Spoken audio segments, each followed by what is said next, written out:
Hello po. Unang-una gusto ko po muna bumati ng happy 24th Thanksgiving anniversary CLGM. And gusto ko na rin po sa inyo mag-share ng kaunting pangyayari or pagbabago sa buhay namin, ng pamilya ko, simula nung mapunta kami dito sa CLGM. And sino po yung mga taong naka-impluwensya sa amin para makapagpatuloy dito? Unang-una po, naniniwala po ko na ito ay calling ni Lord sa akin or sa amin, ang pamilya ko, na mapunta dito. Naniniwala po ko na ito po ay hindi isang aksidente, kundi ito po ay kalooban ng Diyos upang dito ko po, kumbaga dito po kami lumago. And syempre, dun po sa mga taong naging instrumento, salamat po. Dahil bahagi po kayo ng aming pagbabago. Unang-una po sa kapatid ko, isa po talaga siya sa malaking impluwensya dito. Siya po yung isang tao na naka-impluwensya sa akin na makapagpatuloy dito. Siya po yung taong porsigido na kumbaga mapabilang ako dito as a CLGF fam. Isa na rin po dito si Pastora na na-inspire din po ako sa kung paano siya mag-share, kung paano din siya, nakita ko sa kanya kung gaano siya kadesidido na maakay yung isang tao para sa pagbabago, para makakilala kay Lord, kay Jesus Christ. So, konting sharing lang po about sa mga nangyayari sa buhay ko. Simula nung dito na kami manambahan sa CLGA. Marami po talagang pagbabago nangyari sa buhay ko, sa pag-uugali, sa paniniwala, kung paano yung tamang pagsamba. Dito rin po ako nakatagpo ng peace of mind. At dito ko rin po nakita talaga kung paano gumawa si Lord sa buhay namin. Dito ko na prove na may Diyos talaga. Dito pinakita sa akin ni Lord kung ano yung buhay na wala siya sa buhay na kasama namin siya. Praise God, dahil nakita ko, Panginoon, kung paano ka gumawa, kung paano mo pinakita na ikaw ay Diyos sa amin. Simula nang tinanggap ka namin bilang aming Panginoon, bilang aming Kristo, bilang aming Savior, Panginoon, nakita ko sa buhay namin yung malaking pagbabago. Kaya thank you, Lord. Walang hanggang papuri, pasasalamat sa iyo, Panginoon, na binago mo ko, binago mo kami. Hindi ko man po ma-share sa inyo yung bawat detalye, yung bawat pangyayari na kung paano kami binago ni Lord. Gusto ko lang pong patunayan sa inyo, gusto ko lang pong ma-inspired kayo na yung bawat isa sa atin na sa pagtanggap pala natin sa Panginoon, hindi lamang dito tayo matetes kung gaano tayo katatag, kung gaano kalalim yung faith natin sa Kanya, kung yung mga pagsubok or dagok ng buhay ba na kakaharapin natin is kaya natin i-resist, kaya nating malampasan. Dito ko po nakita talaga na yung time na nagkaroon kami ng problema na parang gusto kong sumuko, unexpected po kasi talaga yun eh. Gusto kong sumuko, hindi ko maintindihan kung paano haharapin, na parang nabablangko ko, kami mag-asawa. Pero yung time na yun is nananambahan na po kami dito. Nandito na po kami sa CLGF. Kaya nakita ko sa asawa ko yung pinanghinaan po talaga siya ng loob. And sinabi ko na hindi pwedeng dalawa kami na panghinaan ng loob. Kailangan magpakatatag ako dahil wala siyang sasandalan nung time na yun eh. Kung pakikita ko sa kanya na nasasaktan din ako, nahihirapan, wala kaming kakapitan na matatag. Kaya pinili ko na magpakatatag, pinili ko na pakita sa kanya na kaya namin to, na nandito na kami Kaya nga natin nakilala si Kristo, kaya nga tayo nandito, kaya nga tayo nagbabago. Kasi part siya ng consider natin na part siya ng pagbabago natin eh. Diyan tayo tinetest eh, kung kaya ba natin to. Pero talagang dito ko nakita na kung pipiliin mo ang Diyos na kasama mo, kung pipiliin mo si Kristo na siya ang mamuna sa buhay mo, na gumawa sa buhay mo, walang problema na hindi masusolusyonan. Kaya thank you Lord na ikaw yung naging lakas ko, ikaw yung naging sandalan ko, Panginoon. Sa mga panahong nangihina ako, ikaw yung naging kalakasan ko. Kaya salamat Panginoon, binago mo ang buhay namin. Thank you, CLG and family. God bless all po.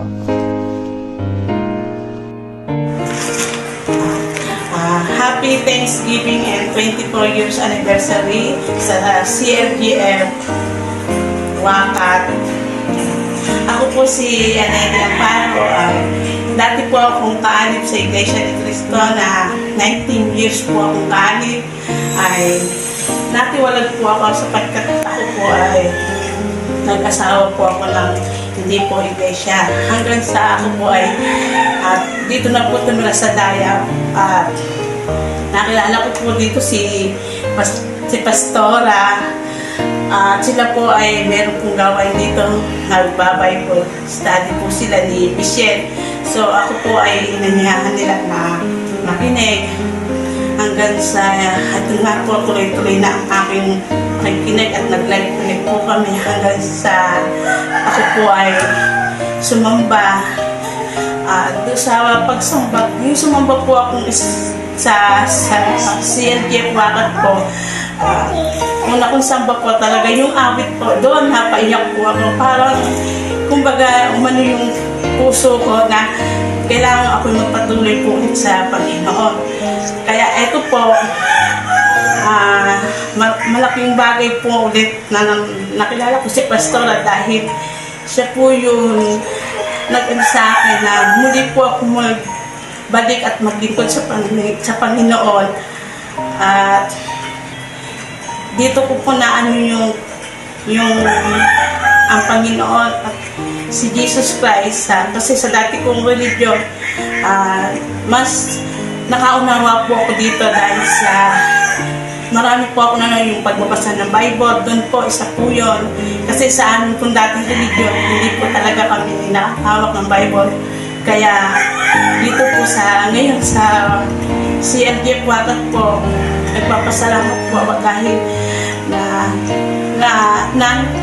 talaga kailangan na ipapatuloy ko po yung paglilingkod sa Panginoon sapagkat hindi ko po talaga ina-expect na ma-experience ko yung prayer ko sa Kanya na bigla talagang tinugon ang aking prayer. Kaya ako po ay patuloy lang po na maglingkod lang po dito po nga sa Born Again sa CLG Wakat po. Maraming salamat po. Marami po akong natutunan ng mga salita ng Diyos na ipagpatuloy ko lang po ang aking paglilingkod. At po kay Pastora, siya po yung parang siya po yung paraan na ginawa ng Panginoon na para po ako muling magbalik sa paglilingkod. Maraming pong salamat at God bless po. Hello po sa ating lahat. Ako po si Josiah May Gonzaga. And ang isi-share ko po sa inyong lahat ngayon is about me being influenced by people around me sa pagsunod sa ating Panginoon. So, bata pa lamang po ako is nakikita ko na po talaga yung mga kapatid ko po na sumamba sa Panginoon. Gawa po ng, sila po yung parang, simula bata po ako since I came from a broken family is sila na po talaga yung tumayong magulang sa akin. So, yung mother ko po is nagtatrabaho and yung father ko po is madalang pong umuwi sa bahay. So, parang, ayun, sila na po yung nag-act as parents sa akin. So, dahil nga po wala po akong kasama dito sa bahay is lagi po nila akong sinasama sa church. And parang, syempre, bata pa po ako nun is wala pa po akong wala po ako sa isip na curious, parang ganun. Curious pa lang po ako sa mga bagay-bagay ko.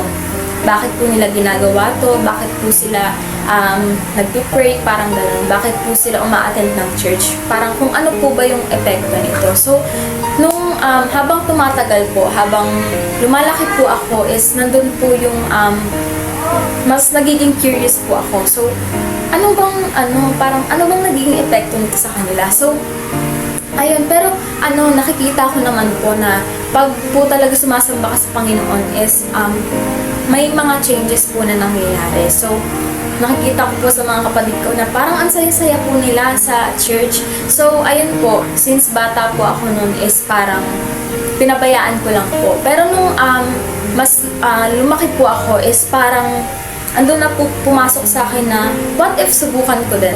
What if is mag-join din ako sa kanila. So, yun, nag-join po ako sa Hype Youth and ayun, doon ko po na-experience na ang saya po talaga pag sumasamba ka sa Panginoon. So, kahit na nung bata pa lamang po ako is hindi ko po talaga naranasan yung as in kompletong family na nandun po yung father and yung mother is mararamdaman mo po yung completeness sa Panginoon. So, sabi nga is yung Panginoon yung mag-feel sa'yo ng joy. So, kahit na hindi mo siya maramdaman sa mga tao is andyan yung Panginoon para iparamdam siya sa'yo. So, ayun, thankful po ako kay God kasi hindi niya po hinayaan na ang mag-influence sa akin is yung mundo. Kundi yung mag-influence po sa akin is yung sarili ko pong mga kapatid and sila po yung ginamit niya para po ma-reach out ako. So, ayun, thankful po din po ako sa mga kapatid ko na nag-influence sa akin kahit na hindi po nila alam na ganun po yung naidulot nila. So, ayun, happy 24th anniversary po sa CLGF. Thank you po. Bye-bye! Hello po, kumusta po? Ako nga po pala si Giselle and I'm from Makati po and ako po ang isa sa mga napili upang mag-share kung sino nga po ba ang nag-influence sa akin na muling bumalik at maglingkod ang Panginoon. Nung i-share ko na lang din po nung time na before po kasi talaga ako yung nagsiserve. Ako yung nasa music team po noon. And nung time na nagsiserve po ako, ang daming battles na binigay sa akin ng Panginoon. Hindi ko magawa kasi ang nasa isip ko na ng time na yun, nung time na since ang dami yung binibigay sa akin battles, ang naisip ko, bakit sa akin mo binibigay lahat ng itong pagsubok na to? Bakit hindi doon sa iba? Kumbaga, bakit hindi na doon sa kapitbahay namin? Total, ang sama naman ang ugali nun. Hindi ko nga nakikitang sumisimba yan. Bakit ako na attend ng church na naglilingkod ako, nagsiserve ako sa inyo? Bakit ako? Ganun yung nasa isip ko nung time na yan. And di, since nga ang dami kong minattles noon, hindi ko siya napagtagumpayan. So, and during my, backslide season, parehas lang din. Ang dami ding battles, ang dami ding problema dumadating sa'yo. Kumbaga mas nadagdagan pa nga kasi mas nag-worse yung ugali, nag-iba yung ugali, mas ang dami kong na-adapt, naging palamura, mabilis maaya ng kaibigan, kung saan pumunta, sa inuman, gano'n. Yung tipong hindi ka na nakakagawa dito, basta sa bahay niyo, basta doon makasama ka lang sa kaibigan niyo. And mali po yun yung time na yun.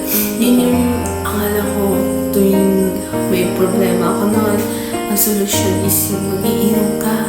Mali pala. Mali yun, yung ganong mindset na yung naka-influence sa akin yun ay si Ate Brycie. Every Sunday, nadaan siya sa amin. Nakikita niya ako. Pag nakikita niya ako, sasabihin niya ako, "Uy, tara, attend ka na. Miss ka na namin. Church na tayo." Sasabihin niya gano'n. And di, eto naman ako, sabi ko, sige po, sige, sabi ko gano'n, sige po, sa susunod na lang po, gano'n.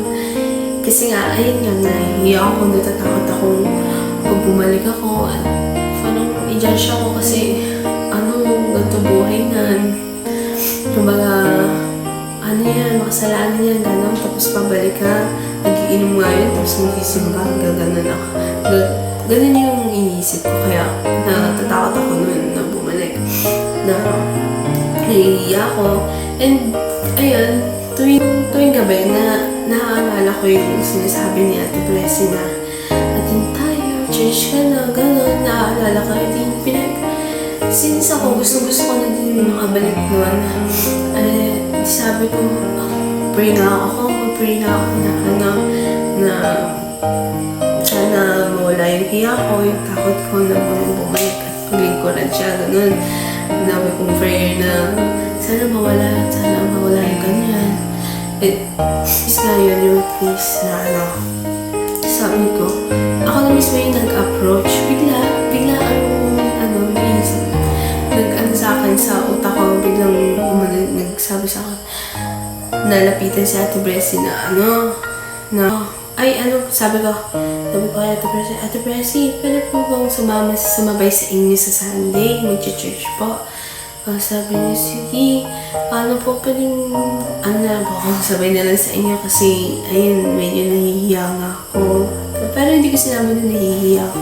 Basta sinabi ko lang na Ate Blessing, pwede po bang sa inyo na lang sumabay, ganun.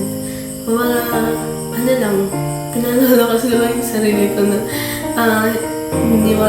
tinanggal ko sa isip ko yung takot at hiya ko na, nung pagdating nga ng Sunday, start nun, sunod-sunod na yung pagdating ko. Tapos naisip ko nun nung time, di naman pala ako nila ginudge na so parang sayang lang yung years na takot ko at hiya ako nun. Hindi naman pala sila mag-judge na ganyan. And, during may pagpapatuloy ko, syempre may times na hindi ko pa talaga totally, may nagagawa ka pa rin kasalanan talaga. Nung time na yun, mabilis pa rin ako nung maaya, gano'n, nagsasalita pa rin ako ng mga bad words. And thankfully today, siguro, tumagal-tagal na ako naglilingkod nga. Kaya unti-unting, hindi ko namamalayan na hindi na ako mabilis maaya, hindi na ako nagsasalita ng yung dati ko sinasabi, hindi ko na sinasabi ngayon. Na ako na lang mismo, masasabi ko na lang sa sarili ko, mukhang nagbago na nga talaga ako Tapos, ayun, bigyan niya ako ng lakas sa araw-araw upang manatili sa kanya. Thank you. Isang maligayang pagbati po sa ating lahat. Happy Thanksgiving and 24th year anniversary ng CLGF Wakat. And ako po si Michelle. And bago po ako napunta sa Laguna, ako po yung nagtatrabaho sa club. Doon po sa Malaysia. Bago po ako napunta ng Laguna, ako po ay nakulong dahil sa wala po akong passport. Nagpunta po ako doon. Illegal po yung pagpunta ko doon. And nawala talaga sa ayos yung buhay ko. Wala sa direksyon, walang direksyon yung buhay ko. Naging madilim yung Pasko, and nagpapalit-palit ako ng karelasyon. And salamat sa Diyos, hindi ko akalain na ako ay isang taga Davao, na dito ako pinatagpo ng Diyos sa Wakat Church. Dito ako binago ng Diyos.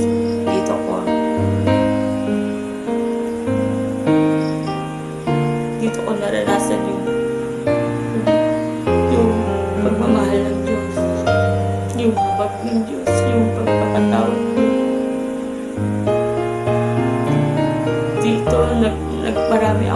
realization sa buhay, dun sa mga mali kong gawain, sa mali kong kasalanan ko. And naranasan ko talaga yung pagpapatawad ng Diyos. And nagpapasalamat ako sa buhay nila Ate Aileen at ng pamilya Bautista. Nakita ko talaga yung dedication nila kung paano sumunod, kung paano mabuhay na may kakontentuhan, masaya, and kung paano sila naging dedicated sa paglilingkod sa Diyos. Nakikita ko talaga yung buhay nila nagliliwanag.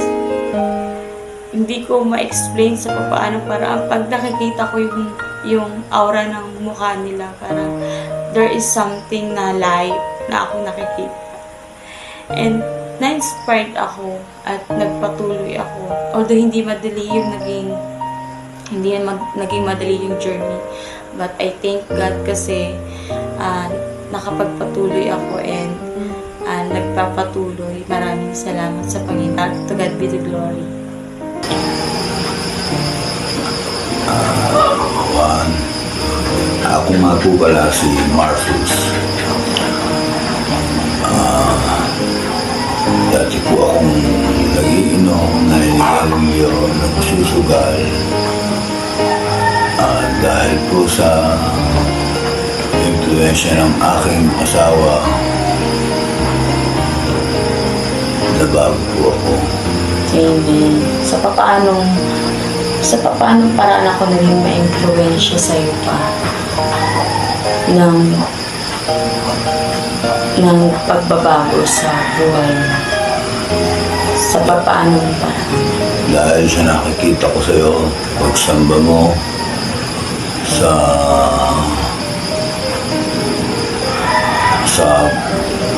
pagsamba mo na pinagpipray mo ako na hinikayat mo ako na sumamba. Dati nung una hindi ako nasamba, ayaw ko, pero nakita ko siguro nga sa biyaya ni Lord at sa biyaya ni Lord sumama na rin ako na pagtanto-tanto ko na nung nasimba na ako dahil nga po sa biyaya ni Lord, padaling ko ay nasamba na ako at nagpapasalamat po nga ako sa unang-una po sa lahat sa Lord at sa asawa ko dahil nabago po ako na magbago at thank you po talaga. Maraming salamat. Maraming salamat po. Yung pagtatrabaho ko sa club, naging nice na relate ko yung buhay ko kay Rahab and kay Maria Magdalene. Ako at si Marcus ay pinagtagpo ng Diyos at inalayan ng Diyos yung buhay namin sa presence niya. Maraming salamat. Nagpapasalamat kami sa mga taong ginamit ng Diyos, especially kay Pastora Cynthia. Salamat po, Pastora. Isa kayo sa pinakamalaking blessing sa buhay namin. Yes. And maraming salamat po, Ate Aileen. At praise God, to God be the glory. And happy Thanksgiving. Ito po mga kapatid, magandang umaga po sa ating lahat. First, ako po si Giuliano. Ang buhay na ma-share ko po sa inyo yung kabutihan na ginawa po sa amin ng Panginoong Jesucristo. Una po, ang kaanak ko na si RJ, nagkaroon po siya ng stage 1 juvenile diabetes nung grade 6 pa lang po siya. So, nung first attack po niya, actually, yung time na yun, nagsi-church na po kami as a Christian, pero hindi ko po masasabi na as in, kami matibay na Christian. Kumbaga, parang hilaw pa po kami nung time na yun. Then, nung time na yun, nangyari nga po yung pagkakaroon ng sakit ng anak ko. Then dinala ko po siya sa hospital. Noong time na yun, hindi ko talaga matrace ng mga doctors ko ano po talaga yung sakit niya kasi patuloy yung bumabagsak yung katawan niya, bumapayat po siya, nanghihina, hanggang sa nagkomatos na nga po siya. Then nung nagkomatos na po siya, hanggang sinabihan na po kami ng mga doctors na mag-ready na nga po kami mag-asawa kasi pipilitin na nga po siya. Doon po talagang grabe yung faith namin kay Lord, hindi po kami nawala ng pag-asa. Talaga nag-pray po kami ng asawa ko, sinurrender po namin lahat. Then doon time din po na yon na kinakausap din po ako nung binas ko na si Bressy. Siya po yung nag-influence talaga sa akin na lalo pa magtiwala kay Jesus, kay Lord. Talagang yung pong faith namin talagang ipinagkatiwala namin lahat kay Lord. Talagang pinag-pray namin yung buhay ng anak ko na kung kalooban mo pa ho niya na ibigay sa amin anak ko, ibibigay niya. Then nung time na yun talagang yung kabutihan ng Panginoon ang naranasan namin, ibinalik po niya talaga sa amin yung anak ko. Talagang may purpose yung ginawa na ibinalik sa amin sa RJ. Then nung time na po na yan, yung influence po sa akin ni Bressy na makapakinig ulit, maka-attend sa church. Yun, nagpatuloy po yun hanggang sa ngayon po, talagang grabe din po yung faith namin. Then talagang hindi natin maano na susubukin talaga tayo ng kaaway. So ginamit na naman po sa akin sa buhay ko yung pagkakaroon ng magkakasakit. So ngayong time na to, hindi naman po lingid sa karamihan na galing din pa ako sa karamdaman. So ngayon po, actually kababalik ko lang din po ulit sa service. So yung time na nagkasakit po ako, grabe po yung atake sa akin ng karamdaman. Meron na po akong stage 2 diabetes, high blood, saka fatty liver. Yun po, sabay-sabay po talagang ginamit talaga yung karamdaman na mahina talaga ako. Halos hindi pa ako makatayo, hindi ako makagalaw. Halos 1 month, almost 1 month po yun. Doon po, pero hindi po nanghina yung faith ko kay Lord kasi doon po talagang pinahayag sa akin ng Panginoon na yung buhay po ni Hope na mas grabe po yung naranasan ni Hope pero hindi po siya talaga nanghina. So naging influencer din po sa akin si Hope sa buhay ni Hope na kung sa mga naranasan po niya, wala pa po sa 1/4 yung naranasan ko. So sa akin po, si God, si Lord Jesus po yung pinaka-powerful influencer sa buhay ko. Kaya nananatili po ako ngayon, nagpapatuloy po ako ngayon na nagiging malakas. Kahit po nanghihina ang katawan ko, patuloy po akong lumalakas sa pananampalataya kasi si Lord Jesus ang nagiging influencer ko. Patuloy po kami buong pamilya na maglilingkod pa rin patuloy sa Panginoon. Manghina man ako, manghina man kami, patuloy pa rin po kami maglilingkod sa Diyos. Kaya mga kapatid, patuloy po tayong maglilingkod sa Panginoon. Ang Panginoon pa rin ang magiging influencer natin. Salamat po sa mga taong ginamit ni Lord na ma-influensyan po kami ng pamilya ko, si Pastora, si Bressy, sila po yung talagang nagtiyaga na pabalik-balik para makarinig kami uli ng salita ng Diyos. Salamat po sa mga taong ginamit ni Lord. Salamat ni Diyos. God bless po sa lahat. Happy 24th Anniversary CLGF Lakad! Ako po si Tintin and Ano po si Totoy? yan, ang almost final year ng J-Kids ang dating palikot-likot, paiyak-iyak, kinukulot-kulot, ay ngayon, mamort na yun. Joke lang. So, ikaw, anong masishare mong story? So, ayun. So, hello po. So, ako po si John. So, sa church po, mas kilala po ako sa tawag na Totoy. Kasi po, kayo po yung palayaw sa akin. So, nag-start po ako is nung mga bata po kami namin. So, yung family po kasi namin is matagal na po talaga nakakakilala sa Panginoon. So, pagkasinang po sa amin hanggang sa lumaki,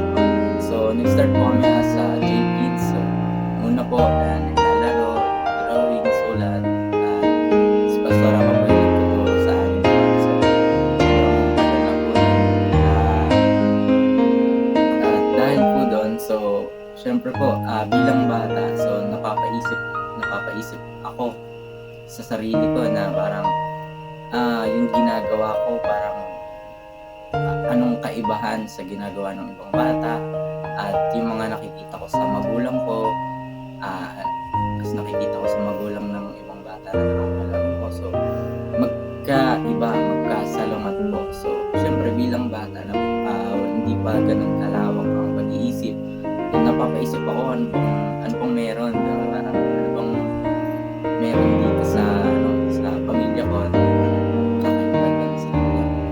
So, syempre po, may mga pamilya na yung pagkakita, pag-aalaga sa mga anak nila. So, iba po na sasaksiyan ng makikita ko. Kasi po, so ayun po, hanggang sa nag-iisip ako sa bakit yung ibang bata nagagawa yung ganito. Yung mga mali, syempre po, iba, umupit, nakakapit sila. So, syempre po, pero bata ko, pera na yun. So, ayun po yung parang tanong sa isip ko. So, after po nun, syempre po, habang lumalaki, maraming mga nabubuong katanungan sa aking isipan. Base sa mga nakikita ko. So, syempre po, dati ng bata, wala pa namang alam. Attend lang ng attend. So, hanggang sa after po nun, dahil na rin po talaga sa pamilya at sa kay Pastora, so sila din po talaga yung naging nag-influence sa buhay ko, sa akin, para mag-involve sa gawain ng Panginoon. Hanggang sa, syempre po, bata, naging teenager, hanggang sa ngayon po. So, ayan, nagsimula po ako. So, nung una po, mahilig po ako sa music talaga. Sa mga music, yung mga tugtog, ganyan. Hanggang sa nakikita ko po na may tumutugtog sa church, ganyan. Tapos yung tito ko po is marunong siya mag-drum. So, tsaka yung iba pong kapatiran po namin. So, nakita ko po na gusto ko yun. Parang maganda yun. So, sila rin po yung isang naging influencer na yung kumbaga sila yung naging role model o parang tinignan ko parang sarap pala tumutugtog ganyan.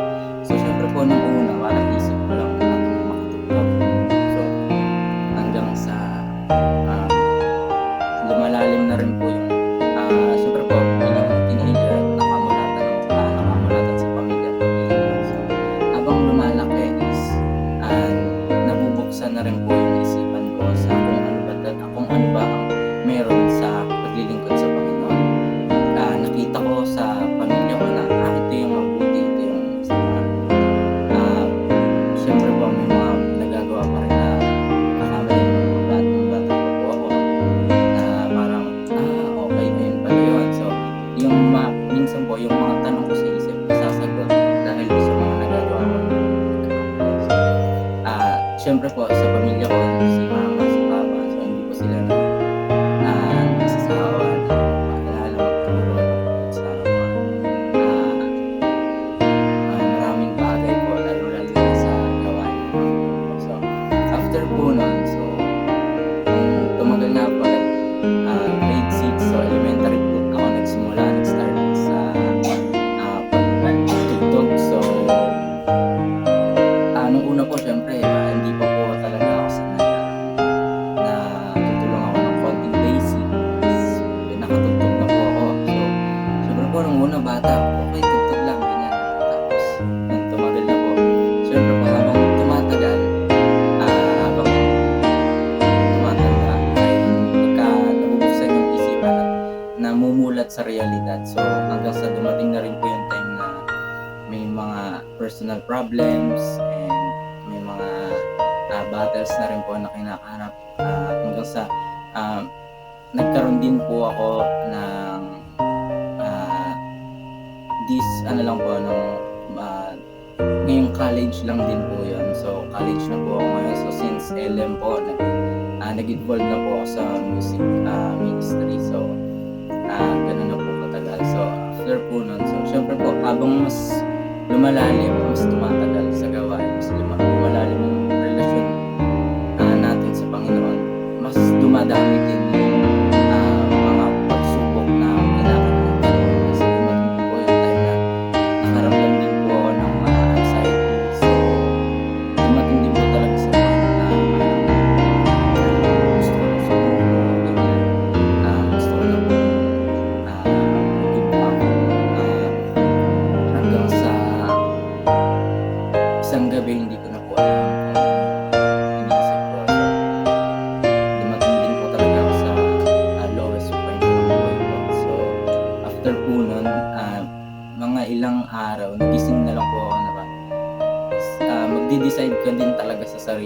na kung ano yung gagawin mong hakbang para malampasan mo yung mga pagsubok na yun. So, yung Panginoon, tutulungan po tayo na malampasan yun. So, hanggang sa nalampasan ko po siya through music. So, yung pagkahilig ko po sa music is siya rin po yung, ayun na rin po yung kumbaga naging way para makabalik po ako sa gawain ng Panginoon. So, naka-experience din po ako ng DA, mga ganyan po. Mahinga, hindi po hindi po muna makakatugtog. Kasi po, nag-start po ako sa drums, minsan napunta po ako sa bass guitar, minsan, and nag-guitar naman po. So, sa tagal po nung panahon na yun, so, ano rin po, yung mga kasamahan ko rin po sa church, sila din po talaga yung nag-influence sa akin para mas maging malalim pa po yung aking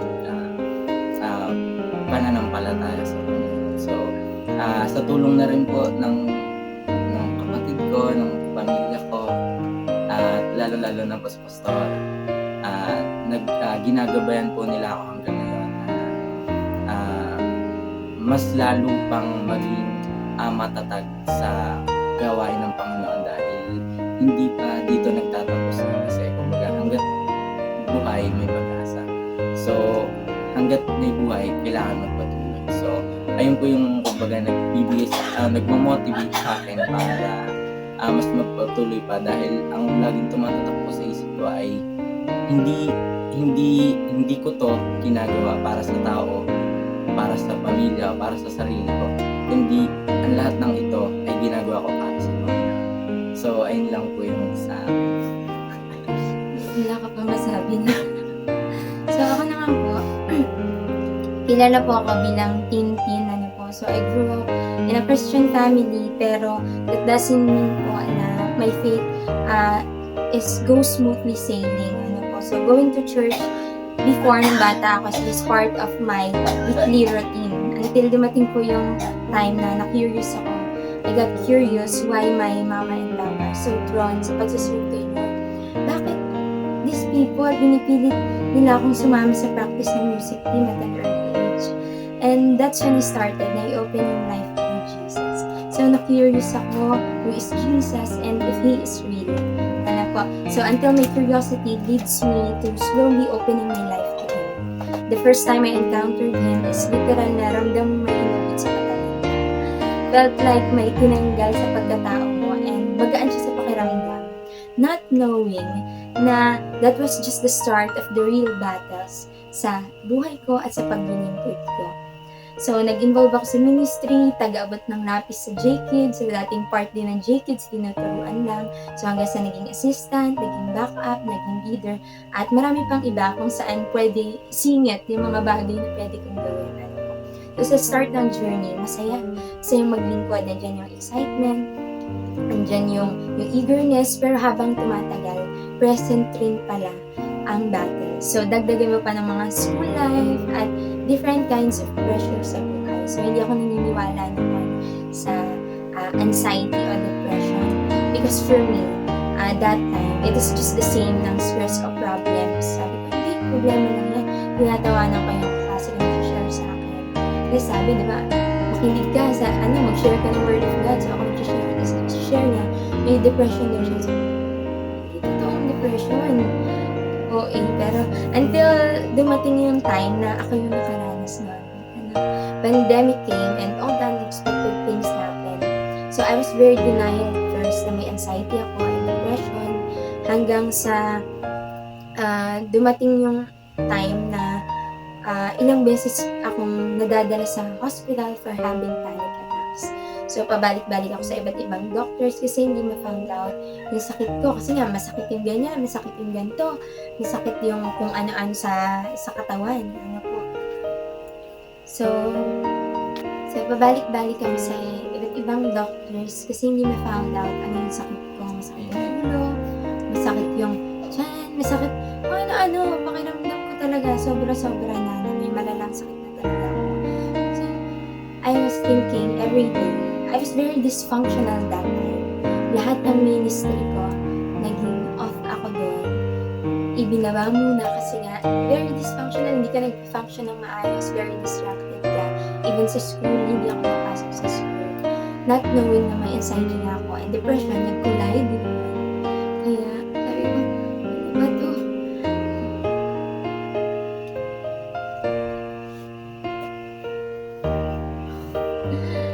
So, nag-collide in what? Nag-collide in one. Sobra, pakiramdam ko mamatay na ako. So, every day I wake up, feeling ko, gumising ako para mamatay. Pakiramdam ko, ay, may panibagong araw na naman na mamatay na. Lord, nagpe-pray naman ako, pero ang tanong ko, mamatay na ba ako? May na ba ako mamatay? Hanggang sa, God answers me. God answers. There's parang may humor yung sagot ng Panginoon. Kasi sabi niya, sige nga anak, tatanungin kita kung mamamatay ka na. Anong ikakamatay mo naman? So napaisip ako, wala naman daw akong sakit. So all of those doctors, 10 or more, I think 10 or more, all their conclusions are, may ano yan, may anxiety yan, ma'am, ano ba yan, nakakatulog ba yan, sabi ko, ano, why am I so worried, ano naman ikamamatay ko, so ako, so napanatag na rin yung loob ko, tapos may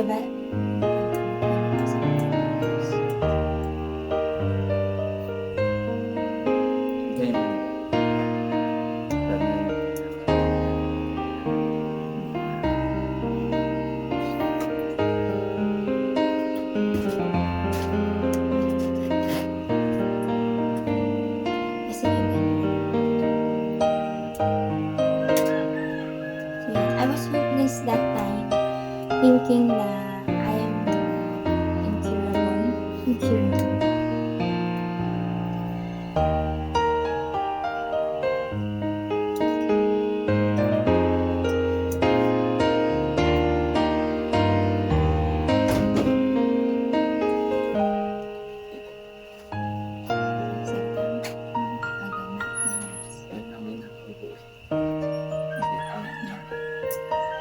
I was hopeless that time, thinking na wala nang cure sa lahat ng nararamdaman ko.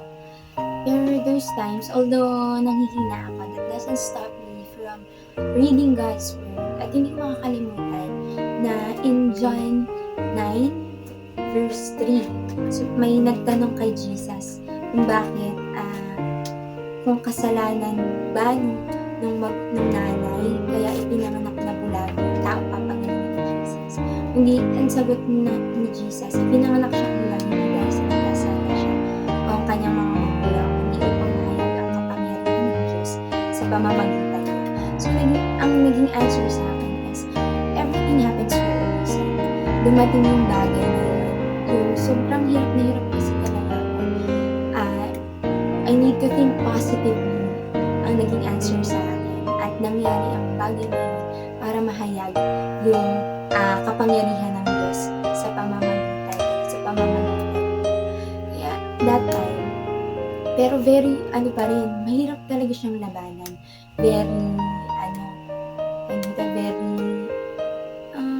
Big battle talaga ang anxiety and depression. Hindi lang siya basta emotion, kundi it can conquer you, it can manipulate you, and it can make you dysfunctional o hindi ka makakapag-function ng maayos sa ginagawa mo. So that time, very distracted ako sa lahat ng bagay. Hindi na ako nakakanta, hindi ako nakakapag-share ng word, hindi ako nakakapag-read, maging sa school, very lutang lagi yung isip ko. Until dumating yung time na yung kaaway, grabe talaga yung ginawa niyang into my mind, na dun dumating sa akin na yung mga tao pala na nadadaya ng kaaway na kitilin yung buhay nila is hindi talaga nila gusto, kundi ipinasok ng kaaway sa isipan nila. Nasa classroom ako and then everything becomes black, bigla nag-iba yung place ko. Napunta ako sa dorm ko. And I see myself, sabi ko, bakit ganito? Nasa dorm ko ako. Parang nag-e-echo lang yung boses ng teacher ko sa akin. And nakita ko, nakaupo ako sa bed ko. Hindi ako nakaupo sa chair sa school. Sa akin ako may nakasabit na paa, may nakahan. Kasi nito. So ako, takot ako, pinagpapawisin ako masyado. Pag tingala ko, nakita ko yung sarili ko, black and blue. It means ako yung patay ako, nakahang ako. So lalo akong pinagpawisan.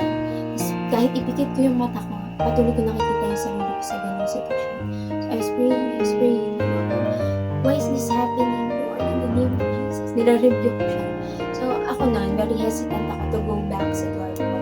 Kasi nga ako lang mag-isa, thinking na, Lord, I don't want na maging hindi ko na makontrol yung sarili ko at magawa ko yung bagay. So pumasok sa akin lahat ng mga aral na sinishare ng pastora, ng leader ko na when it comes to battle, alam natin na the battle ay sa Panginoon, ang battle ay sa Panginoon. Pero we have to do our part din when it comes to the battle. At hindi lang laging ang Panginoon lang lalaban sa we also need to make a move to prevent, to make a prevention dun sa pwedeng mangyari. So, yun yung pumasok sa akin. Hindi pwede. So, 3 beses akong laging nasa harap na ako ng dorm. Pero nabalik ako sa school. Thinking na, ay, hindi pwede. So, pwede pumasok. So, imagine na doon ako sa harap ng school, madilim lahat. Nakaupo ako. I was praying na, Lord, give me a sign.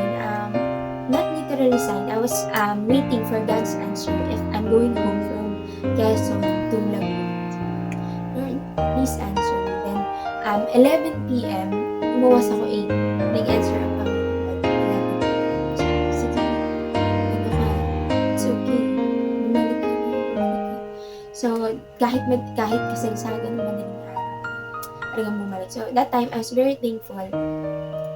Dun sa journey ko yun, I was very thankful sa parents ko, kay pastora, at sa core ko, which is yung group na kinabibilungan natin. It's very important talaga na meron tayong group kasi hindi sila year of judgments, kundi they can influence us sa maraming bagay. Although nanghihina tayo, we have someone na magpe-pray para sa atin.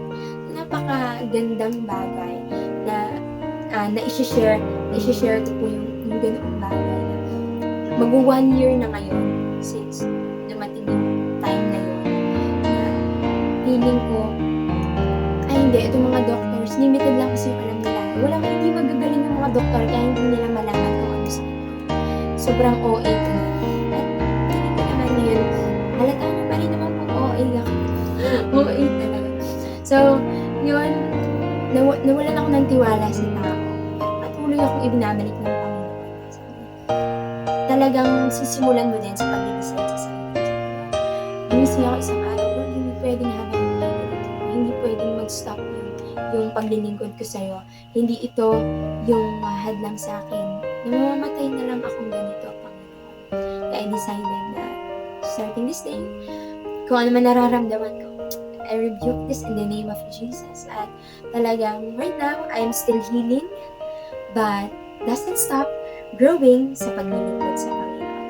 But aside from all those things na pinagdaanan po namin, there's still a benefit sa paglilingkod sa Panginoon. There's still satisfying joy na matatagpuan sa Panginoon. Even though dumaan ako sa process na ganon, dumating din naman yung time na doon ko natagpuan ang tunay na joy. Sabi sa akin ng Lord, hindi ako pinangalan ng joy hindi para maramdaman ko yan. Para ako ay lagpasan ng kaligayahan. So, dumating yung time na mas na-appreciate ko yung mga bagay. At kahit yung mismong pagtingala mo lang, pagkita mo ng bituin, pagdapo ng hangin sa balat mo, it brings you a different kind of satisfaction. Dahil kapag nasa Panginoon ka, yung presence ng Panginoon, it will satisfy you. It will give you joy the world can't give to you. And I know, also him, meron siyang joy na natagpuan sa paglilingkod sa Panginoon. Tama. So ako naman po is nung nag-decide din ako sa sarili ko na sumunod mag-surrender sa Panginoon. So, nakaramdam ako ng kakaibang joy na hindi ko talaga siya ma-explain. So, sabi ko, Lord, bahala ka na. So, sinurrender ko sa hindi ko talaga alam kung anong gagawin ko. So, doon ko nakita at naramdaman yung presence ng Panginoon. So, dumadaloy talaga yung kaligayahan mula ulo hanggang paa. Hindi mo siya ma-explain. So, para ka talagang alam mo yung kahit may problema, kahit may pinagdadaanan, hindi mo alam kung ba't ka masaya. Pero alam mo, kasama mo yung Panginoon. Nararamdaman mo. So, hanggang sa school, kahit saan ako pumunta, ramdam ko yung iba rin yung kaalaman na galing sa Panginoon. So, nagugulat na lang ako na may alam akong ganito, ganyan, na nasasagutan ko to kahit dati hindi ko naman alam yun. So, doon ko nakita talaga ang kapangyarihan ng Panginoon. So, pag kasama mo talaga ang Panginoon, so gagawa talaga siya sa buhay. So, ibang klaseng joy. So, hindi siya matutumbasan ng kahit anong halaga or kahit anong bagay na meron dito sa mundo. So, sa kanya mo lang talaga matatagpuan yung tunay na joy na yung walang kapantay. Yun po. Yeah, thank you po, Pastora.